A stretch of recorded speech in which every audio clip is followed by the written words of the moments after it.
इसलिए नीयत को दुरुस्त करो। तौहीद आपकी नीयत को भी दुरुस्त करती है। अगर आपकी तौहीद पक्की होगी तो आप नमाज अल्लाह के लिए पढ़ेंगे, आप मदरसे में दान अल्लाह के लिए देंगे, आप गरीबों की मदद अल्लाह के लिए करेंगे, आप रोजा अल्लाह के लिए रखेंगे, आप हज करेंगे अल्लाह के लिए, आप ज़कात देंगे अल्लाह के लिए। अगर आपकी तौहीद पक्की है तो आपकी नीयत भी पक्की है। परसों जुमा का दिन है, फजर की नमाज में अगर आप पहुंचे, और उम्मीद है कि आप पहुंचेंगे, क्योंकि आप जलसे में अगर रात को 1, 1:30 बजे 2 बजे तक जलसे में आप रह रहे हैं तो आपके अंदर दीन का बड़ा जज्बा है, बड़ा शौक है, तो आप फजर की नमाज भी जमात से जरूर पढ़ते होंगे इंशाअल्लाह। अगर आप जुमा के दिन फजर की नमाज में पहुंचे और इमाम साहब ने सुन्नत के मुताबिक पहली रकात में सूरह सजदा की तिलावत की और दूसरी रकात में उन्होंने सूरह दहर की तिलावत की, तो सूरह दहर में ये आयतें भी आप इमाम साहब के मुंह से सुनेंगे। इन्नमा नुतिमुकुम लिवजहिल्लाह व युतिमून अत्ताम अला हुब्बिही मिस्कीनन व यतीमन व असीरा।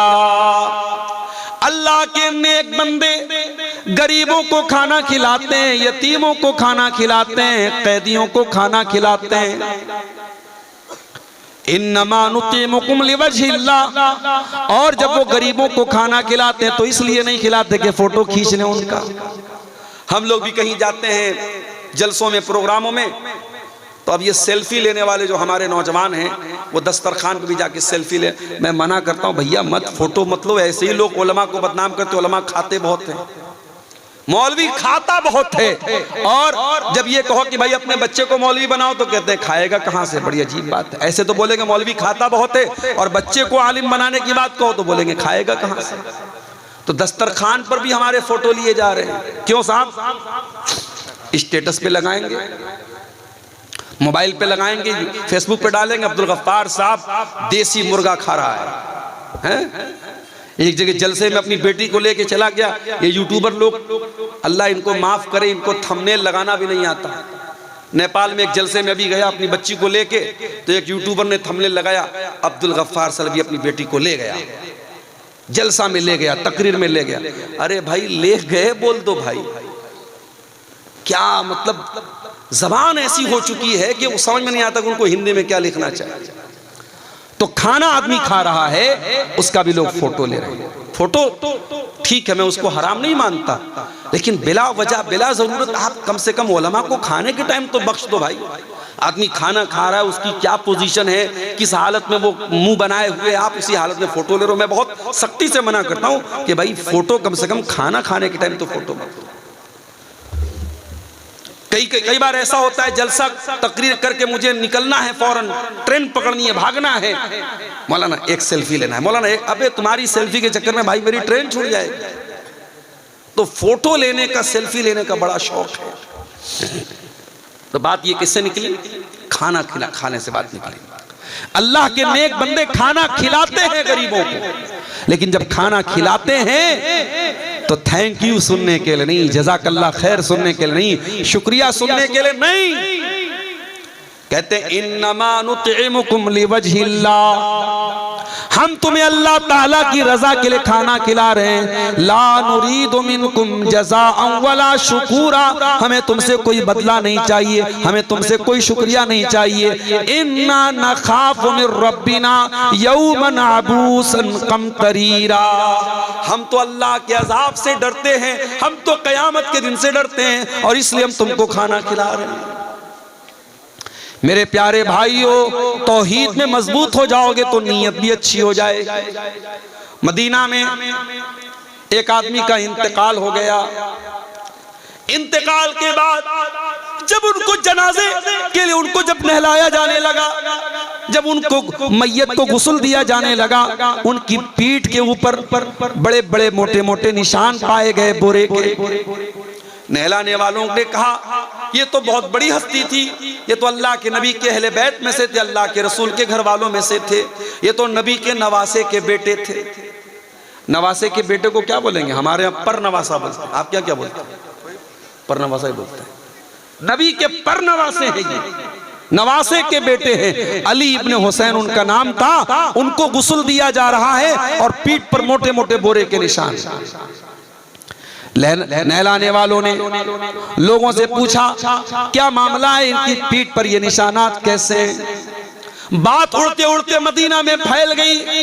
मदीना के कुछ गरीब घरों तक ये बात पहुंची। उन गरीबों ने आकर के कहा अल्लाह की कसम हमें पता चल गया इनकी पीठ पर ये मोटे मोटे निशान क्यों हैं। कहा महीने की पहली तारीख आती थी, हर महीने की पहली तारीख को हमारे घर का महीने भर का राशन अल्लाह का कोई नेक बंदा बोरे में भर के अपनी पीठ पे लाद के महीने की पहली तारीख को हमारे घरों पे पहुंचा दिया करता था। रात के सन्नाटे में वो आता था, हमें पता भी नहीं चलता था वो अनाज लाने वाला कौन है, वो राशन लाने वाला कौन है। और ऐसा एक नहीं कई परिवारों के साथ ऐसा हो रहा था, कई फैमिली के साथ ऐसा हो रहा था। आज अली बिन हुसैन की पीठ पर पाए जाने वाले इन निशानों ने उनकी छुपी हुई नेकी को आम कर दिया। जिस नेकी को उन्होंने जिंदगी भर छुपा करके रखा, आज उनकी नेकी दुनिया के सामने आ गई और दुनिया को पता चल गया कि मदीना के उन गरीब परिवारों को खाना पहुंचाने वाला, राशन पहुंचाने वाला और अनाज पहुंचाने वाला कोई और नहीं, नबी के अहले बैत का एक फर्द था, अली बिन हुसैन थे।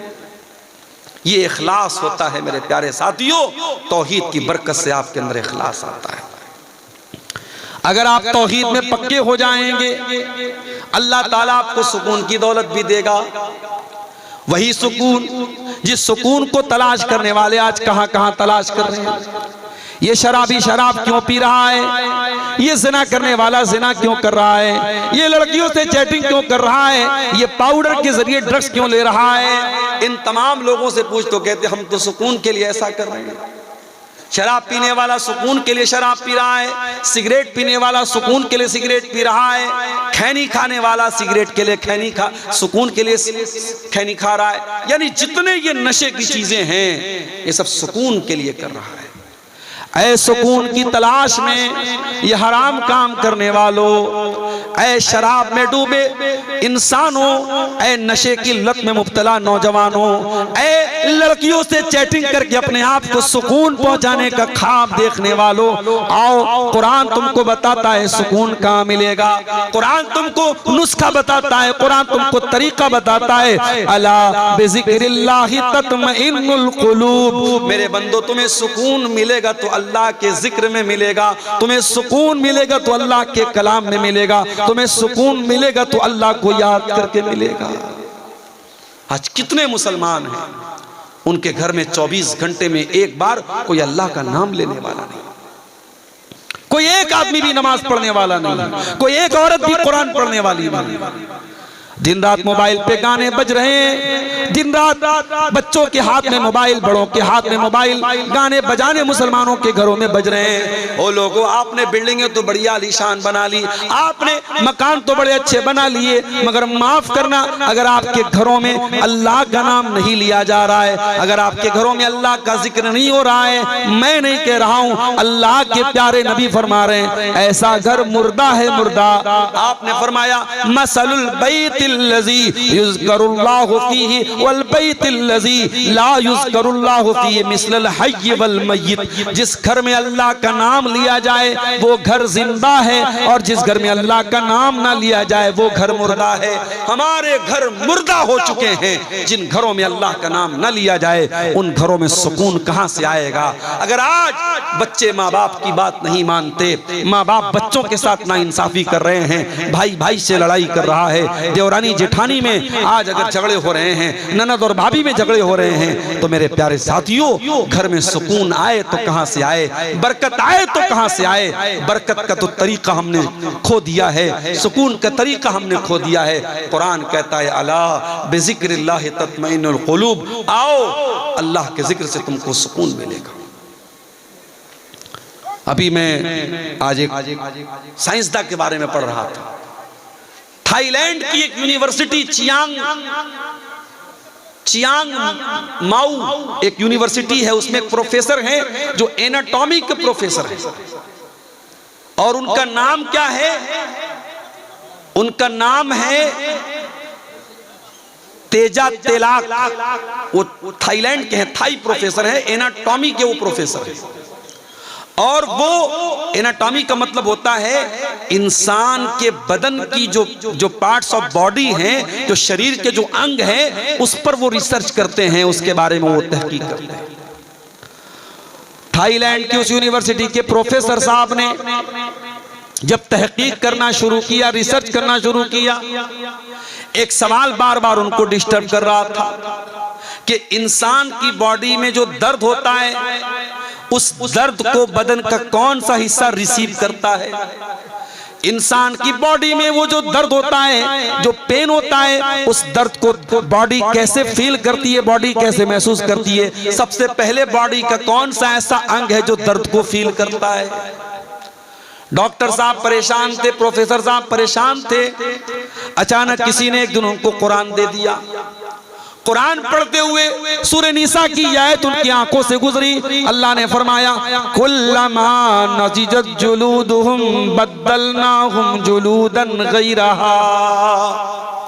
जब जहन्नमी जहन्नम में डाले जाएंगे, उनके बदन की चमड़ी जल जाएगी, खराब हो जाएगी, हम नई चमड़ी चढ़ा देंगे, हम नई चमड़ी चढ़ा देंगे ले यज़ूक़ुल अज़ाब, ताकि बार बार वो अजाब का मजा चखें, उनको अजाब का दर्द फील हो, उनको अजाब का दर्द महसूस हो। प्रोफेसर साहब ने जब कुरान की आयत पढ़ी, उन्होंने कहा इसका मतलब यह हुआ कि शरीर में अगर कोई अंग है जो दर्द को सबसे पहले फील करता है, सबसे पहले रिसीव करता है, तो वो इंसान की स्किन है, इंसान की चमड़ी है, इंसान की त्वचा है। डॉक्टर साहब ने, वीडियो मौजूद है यूट्यूब पर, आप जाके देख लीजिए। सऊदी अरब में एक बहुत बड़ी कॉन्फ्रेंस हुई और उस कॉन्फ्रेंस में खड़े होकर के उन्होंने इस्लाम कबूल किया, ला इलाहा इल्लल्लाह मुहम्मद रसूलुल्लाह का कलमा पढ़ा। और उन्होंने कहा 1400 साल पहले अरब के एक उम्मी को ये बात किसने बताई, जो मेरी पूरी जिंदगी की रिसर्च का निचोड़ है, पूरी जिंदगी मेहनत करने के बाद और तहकीक करने के बाद जो बात मैं बता रहा हूं, कुरान हकीम 1400 साल पहले वो बात कैसे बता रहा है। इसका मतलब ये कुरान अल्लाह का कलाम है। मेरे प्यारे साथियों, आज अगर आप तौहीद पर पक्के हो जाएं, आप अल्लाह का जिक्र और कुरान अगर आप पढ़ना शुरू करें, आप जब बड़े बड़े प्रोफेसर और बड़े बड़े पढ़े लिखे लोगों के दिल की दुनिया बदल गई, आपके दिल की दुनिया भी बदल जाएगी। मगर हमारा दिल का आलम यह है, हमारा दिल बड़ा कठोर हो चुका है मेरे साथियों। ये दिल बड़ा सख्त हो चुका है, ये दिल बड़ा कठोर हो चुका है। कुरान कहता है, लौ अंज़लना हाज़ल कुरान अला जबल, इस कुरान को हमने किसी पहाड़ के ऊपर भी उतारा होता तो पहाड़ भी अल्लाह के खौफ से रेजा रेजा हो जाता। लरअयतहु खाशियम मुतसद्दिअम मिन खशियतिल्लाह। इस कुरान के अंदर वो पावर है कि बड़े बड़े पहाड़ को भी चकनाचूर कर सकता है, लेकिन इंसान के दिल पर आज कुरान का कोई असर नहीं हो रहा है। क्यों? क्योंकि पहाड़ से ज्यादा कठोर हो चुका है इंसान का दिल। मेरे प्यारे साथियों, सुकून की दौलत भी इसी कुरान के जरिए मिलेगी, इसी अल्लाह के जिक्र के जरिए मिलेगी। और जो आदमी तौहीद के रास्ते पर चलता है, उसके दिल को अल्लाह ताला सुकून की दौलत से भी माला